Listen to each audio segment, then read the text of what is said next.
Bismillahirrahmanirrahim. Assalamualaikum warahmatullahi wabarakatuh. Waalaikumsalam warahmatullahi wabarakatuh. Ya, sisi lain kali ini berbeda lagi dari yang biasanya. Biasanya saya ngomong sendirian. Kali ini saya coba ngikutin gayanya Bang Panji Pragiwaksono, main catur sambil ngobrolin politik. Kalau kita main game reversi namanya kalau di bukunya. Sambil ngomongin rumah tangga. Ntar kita lihat siapa yang menang. Sudah ketebak kok sebenarnya siapa yang bakal menang. Ya, jadi buat yang belum tahu, ini istri saya, Tika, homeschooler ya sekarang. Ini itu saya ingin tanya-tanya tentang perspektif istri saya dari sisi ya, sebagai istri, sebagai ibu rumah tangga juga gitu. Terus habis itu LPDP mengeluarkan peraturan baru. Tidak boleh, kalau masih S2 nggak boleh bawa anggota keluarga, harus ada plan. Jadi jangan membiarkan aku ditinggal tanpa apa-apa gitu maksudnya. Jadi harus ada plan yang jelas gitu. Dan kamu membuktikan itu, maksudnya ayah tuh ngasih gini loh, aku punya plan seperti ini gitu kan. Jadi ya aku ngerasa aman begitu sih kira-kira. Ya, itu yang bikin aku ngerasa jadi kayak yakin dan kuat dengan segala macam badai yang menerpa aku selama ini gitu sih.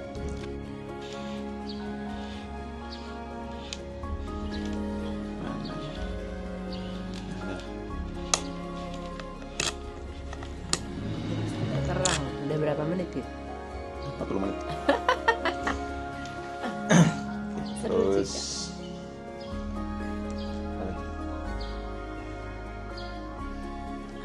berdamai dengan itu ya, berdamai dengan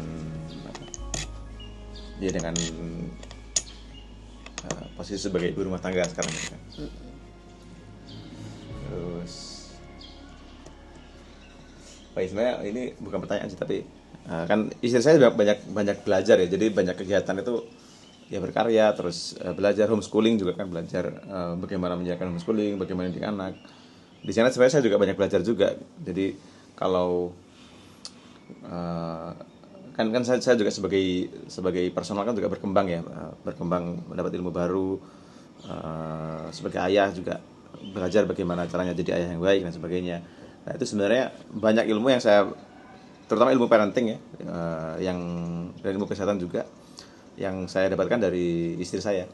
Jadi dia yang belajar, saya tinggal diajarin aja gitu. Jadi saya beliin bukunya, dia baca bukunya, aku narasi, diajarin gini. Ya mungkin saya kayak gini lah. Kan buku ini saya yang bacakan, tapi kan istri saya nggak bacakan, tapi ya saya jelasin lah gitu. Seperti yang saya lakukan ke teman-teman di sini, jelasin apa isi buku ini gitu. Nah kurang lebih itu yang istri saya lakukan ke saya. Jadi dia saya beliin buku apa terkait kesehatan, atau mungkin ikut course apa gitu kan. Terus setelah selesai ngikutin, dia praktekkan bareng-bareng sama saya ngikutin teorinya dan langsung praktekkan. Jadi meskipun nggak baca langsung dari sumber primernya, tapi bisa ngikutin, ngecek Taylor dulu, ngecek kucing. Akhirnya bisa ngikutin apa yang istri saya pelajari dan mempraktekannya. Di pause ya, gula isi kan, pausa. Ya itu. Terus apa lagi ya? Pertanyaan udah habis, pertanyaan belum selesai. Jadi ada tarik pertanyaan nggak? Ngobrol-ngobrol yang lain ya? Karena tadinya mau sampai situ aja, sampai itu berdamai dengan kehidupan rumah tangga itu tadi sebenarnya. Ya, ini udah move belum? Aku ini kan tadi. Oh, aku udah yang ini tadi. Aku tadi ini. Oh udah gitu. Move belum? Belum. Pas aku move ini. Wah menang aku kayak gitu. Wah, sombong sekali Anda. Ya udah, kalau Anda tidak move sekarang, ya menang. Nah, mulai. Mana kucing-kucingnya lagi? Menghilang. Aku lihat dia ke sana nggak balik loh. Ntar balik diri lah, tahu.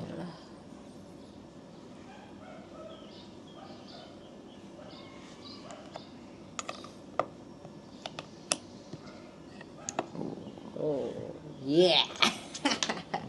Wah. Beda situasinya sama tadi malam.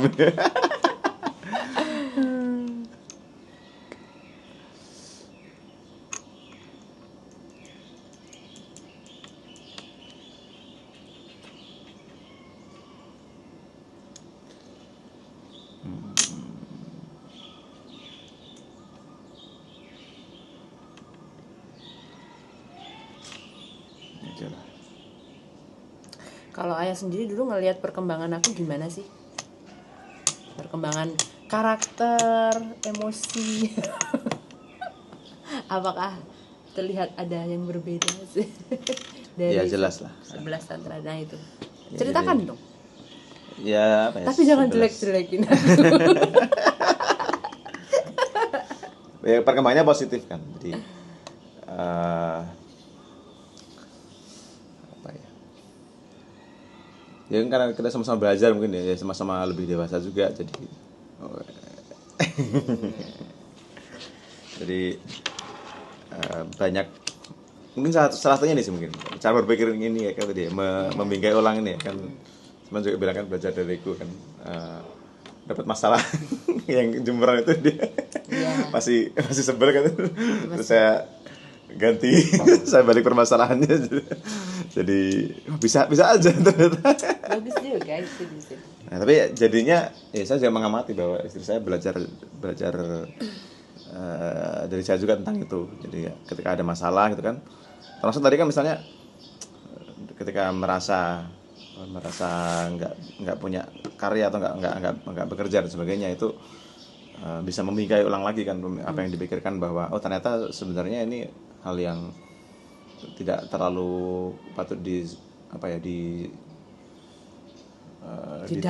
diratapi ya. Nggak terlalu diratapi karena ya urip sawang sinawang. Iya. Jadi saling melihat ternyata ketika kita di Singapura kita malah yang disawang orang lain sebagai ternyata kehidupan keluarga di mana salah satu orang tua tidak bekerja itu malah sesuatu yang mereka idamkan karena mereka bisa ngerawat anak secara langsung. Anyway, kemarin aku baca threads ya, itu tentang ibu bekerja dan ibu tidak bekerja itu juga. Ternyata ada juga sekarang di Indo juga mulai banyak kok yang memimpikan posisi ini gitu. Iya, nggak tahu seberapa banyak ya, kan itu cuman dari komen di thread aja kan. Jadi ada yang cerita, ya aku tuh nggak kerja, di rumah aja, sempet down tapi sekarang udah bisa berdamai gitu kan. Terus ya di komen bawah tuh banyak juga yang bilang, ya aku juga pengen sebenarnya kayak gitu, aku juga pengen gitu kan. Terus aku yang mikir, oh oke, jadi ternyata ada juga ya di sini yang mikir begitu. Iya. Ada. Jadi, pakai cara saya. Balik itu sih cara tadi malam. Yes. Jadi masih original. Masih original. Jadi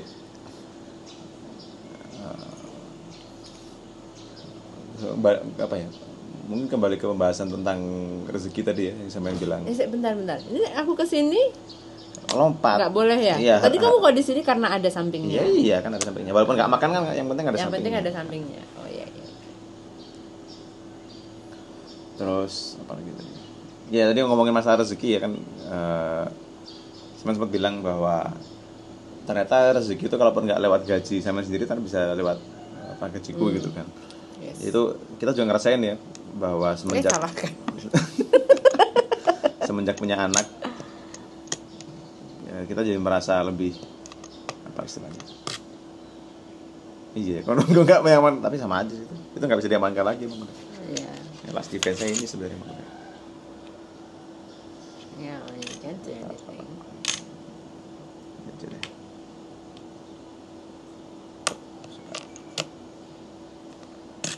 Oke. Nice. Jadi semenjak punya anak, oh iya, aduh, jadi merasa dinistakan. Aku yang dinistakan semalam. No mercy, Kandani kok putih kok.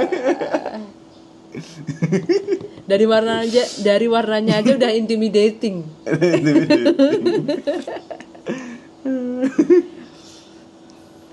Waduh. Iya.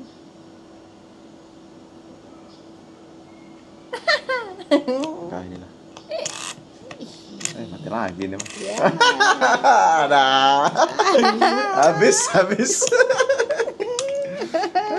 Terima kasih Bapak. Habis.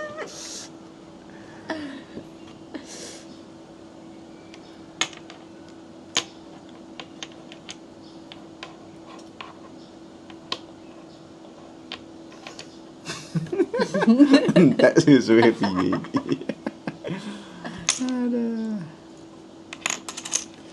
Ini lah. Pelek. Berarti ini. Oke. Itu doang. Ya? Ada. Lanjut. Jadi Pak, banyak lanjut. anak banyak rezeki ya. Kayak artikel ada artikel juga namanya banyak anak banyak rezeki. Jadi semenjak punya anak pertama, kedua, bahkan keguguran pun itu ada rezeki juga di sana sebenarnya. Jadi termasuk ini nada juga itu kayak setiap anak itu Allah kirimkan rezeki. Jadi waktu anak saya waktu istri hamil anak pertama itu kan saya belum kerja kan. Ya akhirnya alhamdulillah dapat kerjaan gitu kan. Terus hamil kedua, anak kedua dapat kerjaan pindah ke Bukalapak, terus termasuk juga di Singapura. Terus anak ketiga setahun lebih di Singapura setelah anak ketiga lahir ya. Terus sekarang ya alhamdulillah bisa dapat kerjaan yang menurut saya lebih baik sih karena bisa full remote, yang mana itu sebenarnya kerjaan yang saya dambakan ya. Jadi ya sampai saat ini sih masih meyakini bahwa banyak anak banyak rezeki gitu. Jadi,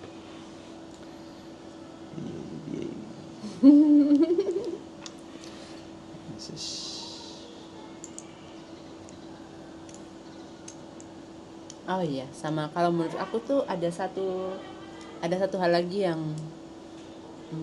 buat aku kamu tuh berperan besar dalam kewarasanku. Kamu tipe orang yang nggak pernah nyalahin aku. Wah, nyalahin aku tak salahin balik. karena dulu pernah aku nyalahin terus kan, terus kok disalah-salahin terus gitu kan. Jangan nyalahin aku Jadi lah. waktu setahun pertama nikah itu masih defense mood tuh, jadi Iya. masih saling defensif. Iya. Jadi tiap ada masalah saling nyalahin gitu kan. Berarti bukan nggak pernah ya. Belajar untuk tidak menyalahkan. Salah tadi, harusnya bukan bilang nggak. Kata Iya sih, aku ingat aku salahin ya kan gini gitu. Oh, jadi aku yang ya, disalahin. secara logika sih kita merasa kita yang benar gitu kan, tapi ya gitu mungkin karena kalah percaturan logika gitu kan, jadi merasa Iya, aku ingat banget tuh 5 tahun pertama, enggak lah ya, Nggak sampai 5 tahun. enggak tahun. 1 atau 2 tahun. 2 tahun pertama lah, 2 tahun pertama itu kalau ada masalah Pasti secara logika menang aku ini. pasti itu aku masih freeze masih mikir, dianya ngomongnya udah bla bla bla bla bla bla bla bla bla kalah terus aku. Tapi ya gitu aku bilang, ya aku kalah terus kalau kayak gitu, aku tuh nggak bisa mikir, aku nggak sepinter Anda gitu.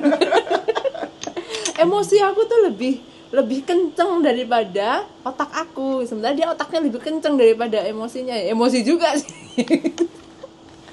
Ya walaupun nggak emosi, tapi kalau logika terus yang dipakai aku nggak divalidasi kan juga akunya ngerasa nggak dihargai dong waktu itu gitu kan.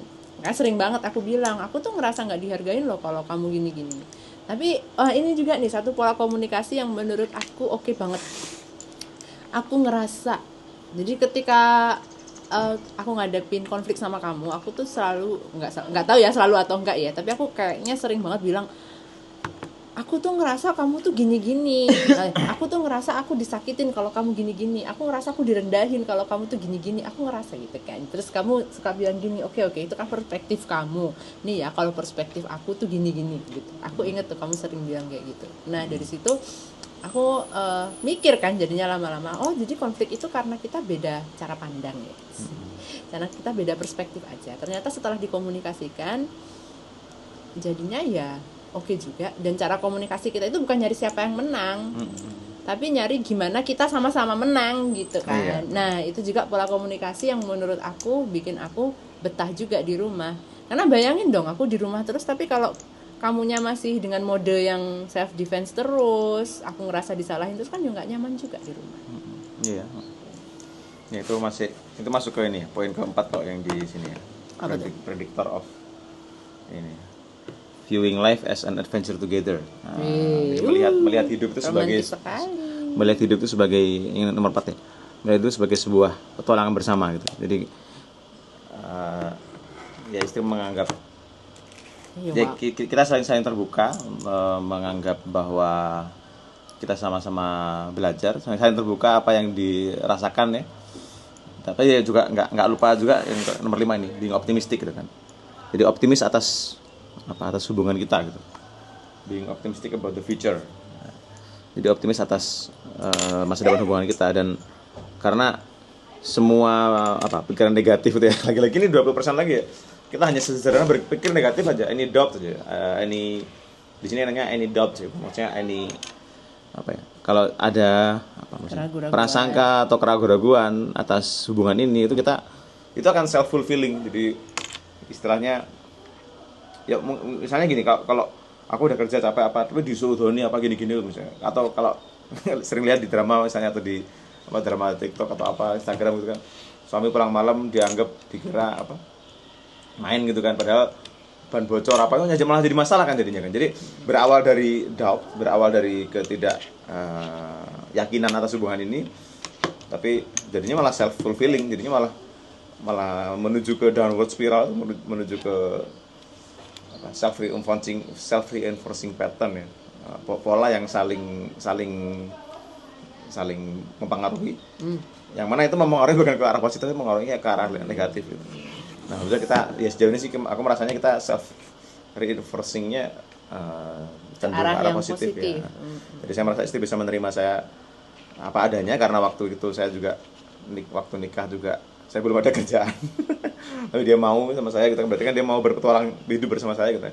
Tapi di lain sisi saya juga menghargai bahwa hidup saya yang sekarang ini, karir saya semaju ini dan sebagainya itu bisa bisa terwujud salah satunya karena istri saya menemani saya sejauh ini gitu.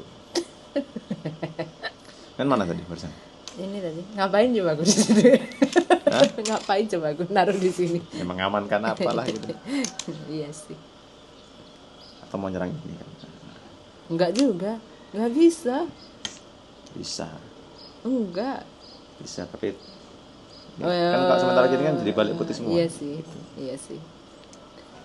Karena ini masih ada 2 terbuka ya. Iya. Oh iya. Tapi aku taruh hitam, aku yang nutup ini. Ini? Oh enggak bisa. Ini kosong. Iya. Gitu. Ini poin nomor 1 juga ya sebenarnya yang kita bahas tadi ya, accepting person as they are. Nah. Ayo lanjut. Jadi tidak memaksa orang untuk menjadi apa yang kita inginkan gitu. Walaupun pada akhirnya kita karena kita punya pola optimis tadi ya, jadinya kita saling akhirnya berkembang juga kan. Saya berkembang ngikuti pola pikirku terkait dalam beberapa hal. Aku juga berkembang ngikuti pola pikir sampean, enggak selalu berusaha menang secara logika.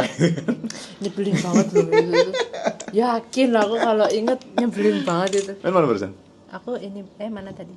Di sini, daerah sini, di putih. Oh. Mana sih ini apa ya tadi? Kesini sama kesini. Mana sih? Ya itu. Ya nyebelin banget dulu tuh kalau inget.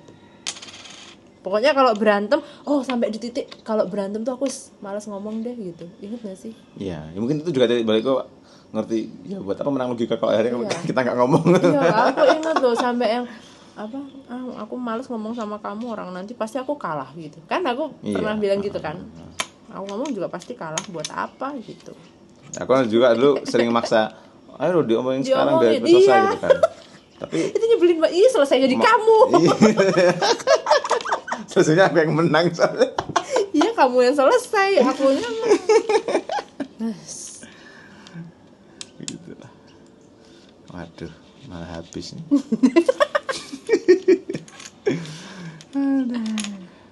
Laporan nanti ke anak-anak. Bunda menang. Tusun tapi kayaknya bilang bunda menang.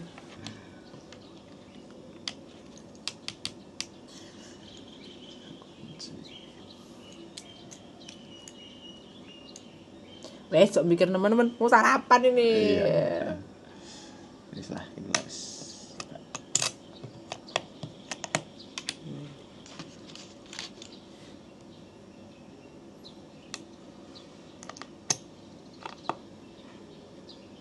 Kita nggak sarapan-sarapan. Iya. Ntar beli aja lah. Oh iya, kita emang mau beli. Iya, mau pergi ya. Gimana sih?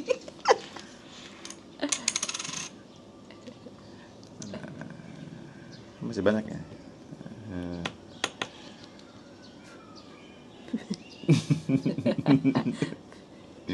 Iki loh. Diajari. Diajari. Aku ngajari. Ya lah. Dapat kakak di sini. Oke. Nah, Oh iya. Oh, nice.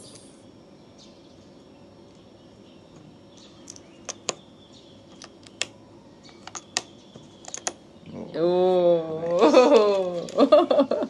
Nggak ada yang mau ke sini. nggak ada yang mau ke situ. Ini jebakan mau semua. Lalu dimiliki ini semua.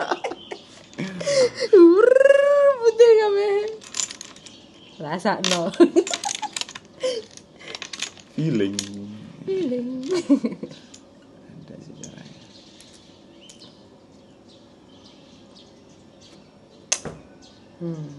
Oh iya. Masih bisa. Kalaupun nggak menang paling nggak malu-maluin tinggal 2 biji. Iya, aku juga masih bisa. Aduh. Aduh.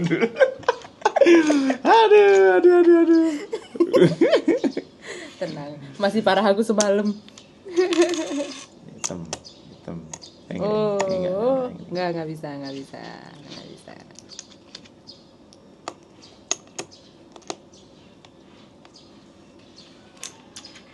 Ternyata kuncinya nyerang pojok ya. Menyelamatkan pojok itu.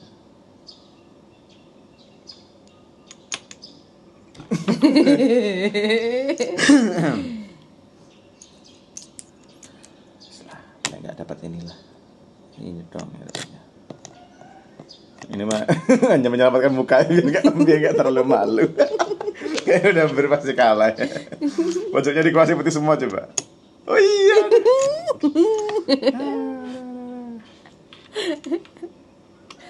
Kok di sini dapatnya Ini sama ini, iya. Oh.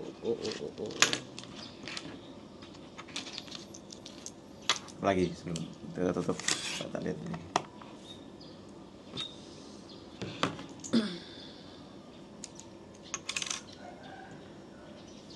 Dia dulu juga sering gregetan loh sama aku.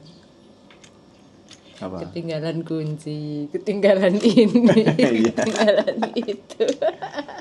Ah, Itu bagaimana Anda bersabar dan mereframe kebiasaan aku yang Sering lupa ketinggalan barang. ini, lupa itu. Aku tahu sih kamu gregetan sebenarnya. Tapi Arabnya Neni nanti aku akan bilang, aku lu disalah-salah, aku juga sudah berusaha. Caranya mereframe adalah membuat lingkungan. Itu juga ada di buku ini ya. Jadi kita membuat lingkungan yang mana memperkecil kemungkinan kejadian hal-hal yang membuat kita gak senang gitu. Saatnya karena sering barang hilang kan. Walaupun sebenarnya nggak bisa dibilang hilang, kesingsal lah ya. Kesingsal. Jadi hilang tapi bukan hilang dicuri tapi hilang lupa nyimpen di Lupa mana naruh atau di jatuh mana. apa gitu kan. Kita pernah tuh hilang kunci, nyari sampai semalaman mau tidur nggak karena khawatirnya hilang di luar soalnya. Tapi itu malam nyari mungkin 1 jaman ya malam-malam ternyata jatuh kan. Jadi ingetnya naruh di sini ternyata jatuh di bawah jadi nggak kelihatan gitu. Ya ketemu akhirnya. Cuman semenjak saat itu ini sebenarnya kalau kita punya alat pendeteksi yang kayak AirTags gitu kan akhirnya harusnya kita bisa tahu dari awal kalau kuncinya tuh di sini sebenarnya nggak di mana-mana gitu.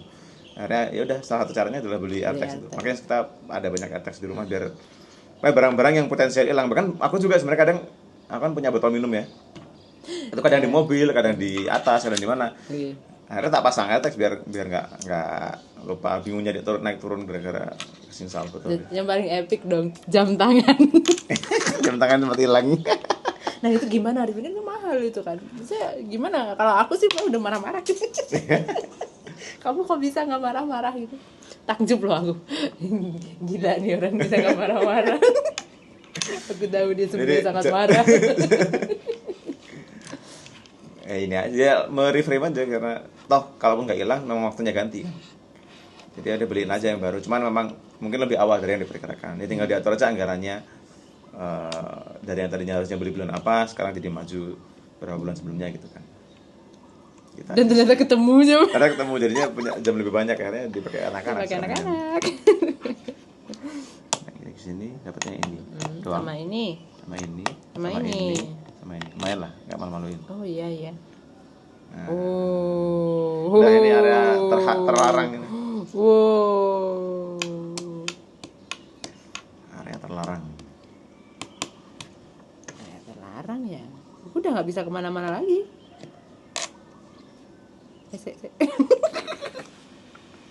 Dibalik sama dia nanti. Yang sini aja deh. Gitu. Oh iya juga ya, dibalik juga. Oh iya.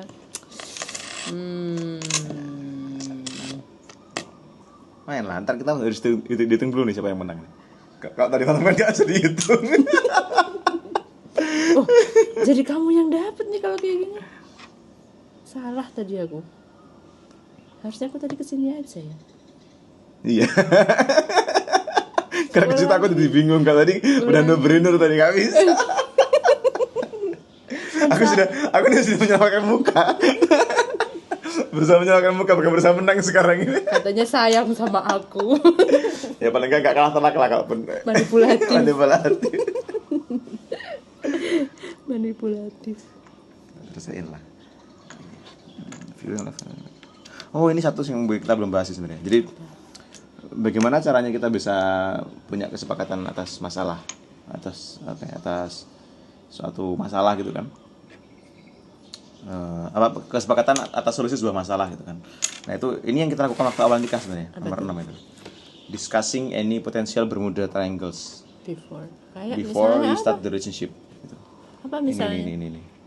Jadi mendiskusikan berbagai potensi segitiga Bermuda sebelum. Iya apa? Ya ini sebelum kita nikah kan kita bahas dulu kan. Kalau dulu tuh yang kita bahas kan, kalau kita ada masalah apapun itu, kita ambil rujukannya apa. Gitu. Oh. Kalau istilah itu dulu landasan hukumnya mau ambil apa? Kalau di negara kan kalau ada masalah di undang-undang kita ambil UUD. Ada masalah di UUD kita ambil Pancasila gitu kan. Atau kalau diturunkan lagi kan misalnya di bawahnya ada masalah di peraturan kepala desa kan diambil peraturan daerah Pergub. Atau Pergub ambil di peraturan pemerintah gitu. Nah, kalau kita ada masalah ambilnya aturan apa ini gitu kan. Nah, akhirnya Iya, yang waktu itu kita sepakati lah bahwa kita ikut agama, kita ikut Al-Quran dan sebagainya. hadis. Iya. Ya sih aku ingat yang waktu itu masalah uang finansial. Jadi sempat ada masalah, kamu yang kerja, aku yang pegang. Terus sempat pegang ya? Pernah, sempat tapi terus aku pusing dewe gitu. Iya. Pertama itu pusing dewe. Terus akhirnya karena sebenarnya nggak bisa pegang uang apa ya, karena pusing pegangnya kan akhirnya aku yang pegang gitu kan. Tapi karena kita aku yang pegang jadi udah nggak ada kerjaan, udah nggak menghasilkan sendiri. Tiap mau beli apa selalu minta, bahkan sesederhana beli sandal aja harus minta uang gitu kan, nggak enak gitu kan. Jadi akhirnya waktu itu kita sepakati karena merujuk ke apa? Nggak gini merujuk ke hadisnya itu awalnya kan aku yang pegang, jadi kayak kamu yang minta dari aku. Padahal kan ya udah di Al-Quran gimana sih ya, uangmu gitu kan, maksudnya gimana ya, hak pribadi itu diakui. Iya. Jadi namanya apa ya? Harta kepemilikan pribadi itu diakui. Jadi aku punya hartaku sendiri, kamu punya hartamu sendiri. Nah, dan apa ya? Tapi terus gimana dong posisi menafkainya, karena sebenarnya nggak kerja kan. Ya, tapi selain itu di luar itu karena hubungan kita sama istri, keluarga saya, kepala keluarga saya wajib menafkahi gitu. Tapi aku juga nggak mau kalau jadinya cuman kayak minta-minta doang, karena aku ngerasa jadi kan akhirnya kan uang di kamu semua. Iya, jadinya nggak punya private property sebenarnya kan. Aku nggak punya private property yang bikin aku down banget gitu kan. Akhirnya ya udah kita sepakat bikin uang saku. Iya, jadi uang sakunya aku dulu. Iya, jadi ada uang bersama, ada uang yang buat belanja sehari-hari, ada uang yang buat belanja privat sampean, mau beli apa ya, beli gelang lah, beli sandal, beli apa itu buat sama sendiri. Misalnya mau beli tas mahal misalnya atau beli apapun waktu itu nggak ada juga. Ini mau beli barang yang agak-agak di luar kemampuan kita lah gitu kan. Itu kalau kan perlu nabung kan. Tapi kalau yang nabungin aku ya uangnya kepake buat yang lain-lain berdasarkan prioritasku. Padahal sebenarnya tidak punya prioritas sendiri gitu kan. Akhirnya tak kasih uang saku ya berapa lah waktu itu. Jadi setiap bulan tak sisihin tuh sebagian buat sampean, sebagian buat aku sendiri. Jadi kalau aku mau beli gadget lah, beli apa itu bisa pakai uang dari situ. Lalu sebagian yang buat barang-barang gitu kan. Tapi akhirnya sekarang nggak begitu-gituin lagi, soalnya udah. Iya, ntar dulu. Nah habis itu kan aku udah punya uang saku. Terus ternyata ayah juga punya kebutuhan. Nah iya, jadinya malah kebalik, malah aku yang butuh minta-minta juga. Terus akhirnya aku juga punya kebutuhan, terus gimana? Akhirnya ayah juga punya uang saku sendiri juga, iya kan, ingat kan waktu itu kan, gitu. Cuman akhirnya sekarang udah nggak dipakai lagi lah, udah toh udah nggak punya malu minta nggak gitu sih, maksudnya udah nggak signifikan lah, maksudnya ini gimana gitu. sih? Kalau Gimana dulu ya? itu kita sering apa ya, yang sering jadi masalah waktu itu pengelolaan uangnya, karena ya satu, uangnya lebih sedikit yang dikelola. Yang kedua, skala prioritasnya berbeda. Jadi apa ya? Lagi-lagi karena kita memang masih belum sepenuhnya sejalan ya. Jadi banyak keputusan finansial yang menurutku itu baik, tapi ternyata Menurutku, Mas Ben enggak gitu kan. Makanya akhirnya kita pisah dulu masing-masing gitu kan. Jadi ada sebagian yang aku murni mutlak keputusan finansialku, sebagian yang milik mutlak keputusan sampean. Cuman ternyata ribet juga kan waktu itu akhirnya. Terus karena ya itu tadi udah lama-lama kita makin paham satu sama lain, makin tahu apa yang dimaksud yang lain, makin lama makin paham, sadar skala prioritasnya. Jadinya kita bisa punya kebijakan finansial yang, misalnya aku ambil kebijakan itu, aku yakin sampean juga akan ikut. Iya. Termasuk beli Bitcoin. Bitcoin itu terus juga itu beli Bitcoin terus down, hilang setengahnya. Jadi saya beli Bitcoin waktu namanya Elon Musk beli Bitcoin. Nggak berani cerita. Tiap Bitcoin naik waktu Elon Musk beli itu kan, wah Bitcoin naik gitu kan. Atau kok diem. 2 tahun. Kok kamu nggak pernah ngomongin Bitcoin? Udah berapa kita Bitcoin sekarang? Tinggal setengahnya. Terus aku udah yang tahan, harap bersabar, tenang, ini ujian, tahan. Tapi ya selama kan naik, minus kan? tidak terrealisasi kan, jadi nggak masalah gitu kan. Jadi ya alhamdulillah sekarang naik lagi. Sekarang udah nggak minus sih, udah surplus lah dari yang kita Asik. beli. Aku udah jangan ke situ. Ini juga kena.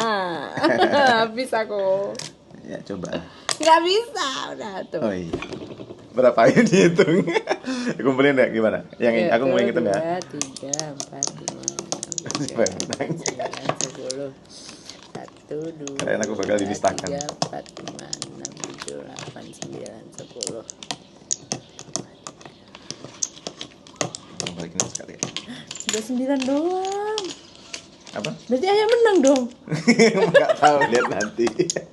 Ternyata gerakan langkah-langkah terakhir itu ternyata sangat ini ya. Iya ya. Ini prinsip 20-80 juga ini.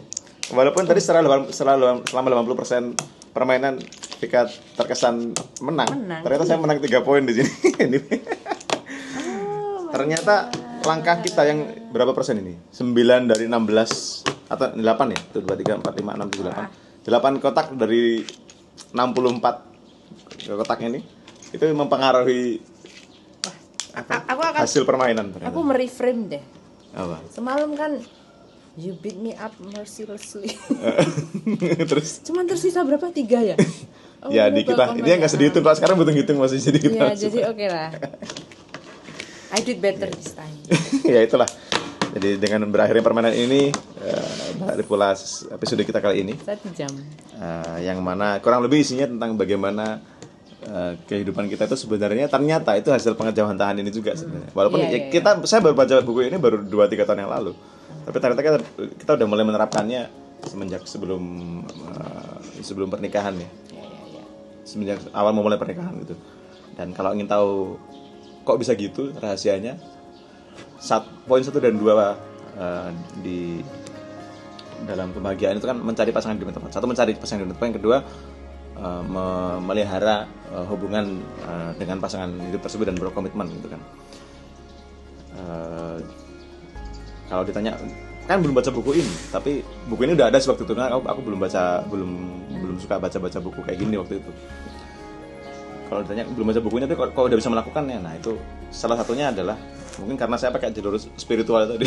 Iya, jalur. Saya tuh milih istri itu dulu ya selain karena adalah pertimbangan logika 1, 2, 3 gitu kan. Tapi pada akhirnya yang membuat saya mantap, walaupun baru kenal sekitar 3 bulanan ya kita nikah, itu adalah karena menurut jalur langit gitu kan, ada banyak pertanda bahwa Vika ini adalah sosok pasangan hidup yang tepat gitu. Ya jelas sejauh ini. She's the one. Iya, she's the one. Yang jelas sejauh ini terbukti ya, alhamdulillah. Selama 11 tahun kita menikah. Bentar kita anniversary. Nah, ketutup lagi sama Isa Iya. ya. Ulang tahunnya itu sama kayak anniversary kita. Jadi setelah 11 tahun pernikahan ternyata apa, jalur langitan itu atau ilham spiritual itu ternyata terbukti Tepat. Ya. merupakan pilihan yang tepat. Ya, alhamdulillah. Terima kasih sudah mampir di sisi lain Bujang Kode. Sama-sama. Terima kasih sudah mengundang. Iya. Kalau ada teman-teman yang lagi main ke rumah mungkin kita bisa ngobrol juga sambil main ginian. Atau mungkin main catur juga bisa sih. Lumayan seru ternyata. Seru, bisa dapat mainnya, bisa dapat ilmu juga, saling berbagi sudut pandang satu sama lain. Baik, sampai jumpa di episode berikutnya insyaallah. Wassalamualaikum warahmatullahi wabarakatuh. Gini-gini.